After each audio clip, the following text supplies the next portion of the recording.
बिस्मिल्लाहिर्रहमानिर्रहीम। आज का लेक्चर लेवल की थर्ड बोर्ड D3 के ऊपर है। इसकी एक्सरसाइज 5D को सॉल्व कर रहे हैं। आज के लेक्चर में एक्सरसाइज 5D का क्वेश्चन नंबर 3 शामिल है। बेटा आपने वीडियो लास्ट तक देखनी है ताकि क्वेश्चन के कॉन्सेप्ट को अच्छी तरह आपके माइंड में मैं बैठा सकूँ। क्वेश्चन नंबर 3 का बी पार्ट सॉल्व करते हैं। बी पार्ट ए पार्ट तो पहले लेक्चर में सॉल्व हो चुका है। आज के लेक्चर में इसका बी पार्ट सॉल्व करते हैं। इसका कॉन्सेप्ट ये है कि पहला पार्ट इसका ये है कि हमने मंथली इंस्टॉलमेंट फाइंड करनी है और दूसरा पार्ट ये है कि हमने परसेंटेज लेनी है नेट और हायर परचेज के दरमियान जो डिफरेंस है उसकी परसेंटेज लेनी है कैश प्राइस के ऊपर। सबसे पहली बात तो ये है कि कैश प्राइस जो है वो $8,000 है। उसके बाद डिपॉज़िट जो है इसमें 3200 डिपॉज़िट है और उसके बाद इसका जो है रेट ऑफ इंटरेस्ट 10% है और टाइम जो है इसमें 2 ईयर है। सबसे पहले तो हमने ये काम करना है कि डिपॉज़िट को कैश प्राइस से सबट्रैक्ट करना है। रिमेनिंग के ऊपर जो बनेगा उसके ऊपर हमने इंटरेस्ट डालनी है। इधर हमने हेडिंग डालना है रिमेनिंग अमाउंट के डाउन पेमेंट पे करने के बाद बाकी कितने पैसे हैं जो हमें अदा करने पड़ेंगे। नेट पे लेते हैं तो 8,000 है। 8,000 में से हमने 3200 को सबट्रैक्ट करते हैं। 8,000 में से सबट्रैक्शन हम कर रहे हैं 4800 को। ये बनता है हमारे पास जो है ये है $4,800 जो है, यानी 8,000 में से सबट्रैक्शन हम कर रहे हैं 32 को। $4,800 जो है ये रिमेनिंग अमाउंट है जो हमने पे करनी है। लेकिन इस अमाउंट के ऊपर जो है वो इंटरेस्ट डालनी है, 10% जो है इंटरेस्ट डालनी है और टाइम पीरियड टाइम प्लान जो है वो 2 ईयर का है। मतलब ये है कि 2 साल की किस्तें पे करनी है। 2 साल की किस्तें पे करना यानी इंस्टॉलमेंट पे करने के बाद ये देखना है कि अब हमारे पास जो है हायर परचेज़ के ऊपर वो चीज़ कितने की पड़ गई है जो नेट कैश के ऊपर जो है वो $8,000 की है। अब हम इसमें सिंपल इंटरेस्ट का फार्मूला लगाते हैं। I = PRT/100 है। अब क्वेश्चन ये है रेट ऑफ इंटरेस्ट भी हमारे पास पहले से है और टाइम पीरियड भी पहले से है।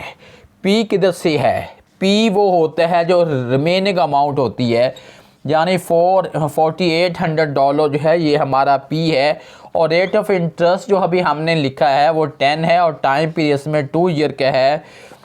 इसके ओवर में 100 है। 20 से 20 कैंसल, 48 को 20 से मल्टीप्लाई करते हैं, $960 जो है ये इंटरेस्ट पड़ गई है। अब हमने इंटरेस्ट को किस में प्लस करना है? हमने इंटरेस्ट को रिमेनिंग अमाउंट के अंदर हमने प्लस करना है, ऐड करना है और हम लिखेंगे अमाउंट पेएबल लिखना है हमने। अमाउंट पेएबल फॉर इंस्टॉलमेंट लिख लें, इन केस ऑफ इंस्टॉलमेंट लिख लें। इंस्टॉलमेंट की मद में हमने पे करना है कितना, ये है $4,800 तो पहले से है और इसमें जो इंटरेस्ट पड़ रही है वो $960 है। इसके अंदर हमने 960 ऐड करते हैं तो ये बन गया है $5,760 जो है ये हमारे पास बन गया है इंस्टॉलमेंट की सेंस में। अब हमें लेना है मंथली इंस्टॉलमेंट कितनी बनती है। लिखेंगे मंथली इंस्टॉलमेंट है। अब ये हमारे पास अमाउंट है 5760। इसके ऊपर हमने 24 को डिवाइड करना है क्योंकि 2 ईयर प्लान है और 2 ईयर में 24 मंथ होते हैं। ये बनता है $240 जो है ये मंथली इंस्टॉलमेंट बन गई है। उसके बाद अगला काम ये लेना है अमाउंट पे। लिखेंगे हम amount paid by hire purchase. Amount paid by hire purchase के हायर परचेज़ के ऊपर अब कितनी अमाउंट पे की गई है, जब पे करने होने वाली है, वो हमने क्या करना है, डाउन पेमेंट के अंदर इंटरेस्ट के बाद जो बनता है 5760, ये हमने ऐड करना है। यानी 3200 तो डाउन पेमेंट थी, उसके बाद जो है इंटरेस्ट डाल के बनता है 5760, ये बन गया हमारे पास है $8960 जो है, ये हमारे पास है हायर परचेज प्राइस है। अब दोनों का गैप कितना बन गया, दोनों के दरमियान जो डिफरेंस है हम वो लेना चाह रहे हैं। 8960 में से सब्ट्रैक्शन हमने करनी है, 8000 हम करते हैं तो ये $960 जो है ये दोनों के दरमियान गैप आ जाएगा। एक तो ये बात होगी है। उसके बाद अब हमने इसका लेना परसेंटेज, इसका जो परसेंटेज डिफरेंस है वो लेना चाह रहे हैं। 960 ओवर कैश प्राइस है $8000 है, इसको हमने 1200 से मल्टीप्लाई करते हैं। 960 को 100 से मल्टीप्लाई करते हैं और डिवाइडेड बाई होगा 8000, ये हमारे पास बन गया है 12%। अब 12% दोनों के दरमियान जो परसेंटेज का गैप है वो 12% है।